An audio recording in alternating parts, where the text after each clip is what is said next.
غوث پاک رضی اللہ تعالیٰ عنہ کی بے شمار کرامات ہیں۔ انہی بے شمار میں سے ایک کرامت آپ سنیں کہ غوث اعظم رضی اللہ تعالیٰ عنہ نماز پڑھنے کے لیے جامع منصور مسجد میں تشریف لائے۔ آپ نے نماز کے لیے نیت باندھی اور آپ قیام میں کھڑے ہو گئے۔ اتنے میں ایک سانپ آیا اور غوث پاک رضی اللہ تعالیٰ عنہ کی سجدے کی جگہ پر بیٹھ گیا، لیکن غوث اعظم نہیں ہٹے۔ کیوں؟ آپ اللہ کے ولی ہیں، اور جو اللہ کا ولی ہوتا ہے اسے دنیاوی کسی چیز کا خوف نہیں ہوتا۔ آپ نماز پڑھتے رہے، سانپ بھی بیٹھا رہا۔ آپ نے رکوع کیا اور رکوع کرنے کے بعد آپ سجدے میں گئے تو سانپ ہٹ گیا۔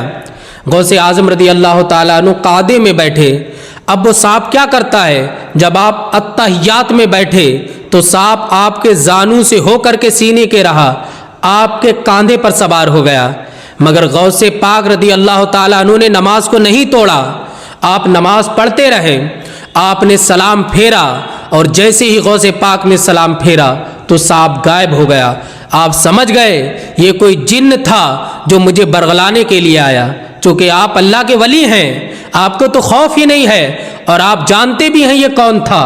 غوث پاک رضی اللہ تعالیٰ عنہ تطمئین دل سے نماز پڑھتے رہے اور نماز پڑھ کے آپ تشریف لے گئے۔ جب دوسرے دن آپ اسی مسجد کے اندر تشریف لائیں تو آپ نے دیکھا ایک بہت بھیانک شکل کا انسان کھڑا ہوا ہے، لیکن غوث اعظم نے دیکھا، پھر آپ کے دل پر کوئی خوف نہیں آیا، آپ نہیں ڈرے ذرہ برابر بھی۔ تو وہ آ کر کے اصلی صورت میں آ گیا اور بولا کہ حضور غوث اعظم، میں نے آپ جیسا ولی نہیں دیکھا۔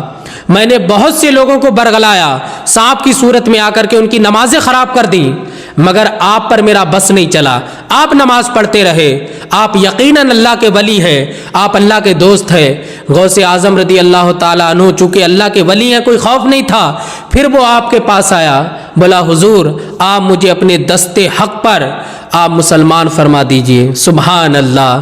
آپ دیکھیں غوث اعظم کی یہ کیسی کرامت ہے کہ جن آپ کے دست حق پر مسلمان ہو رہے ہیں اور وہ آپ کے دست حق پر مسلمان ہو گیا، مشرف اسلام ہو گیا۔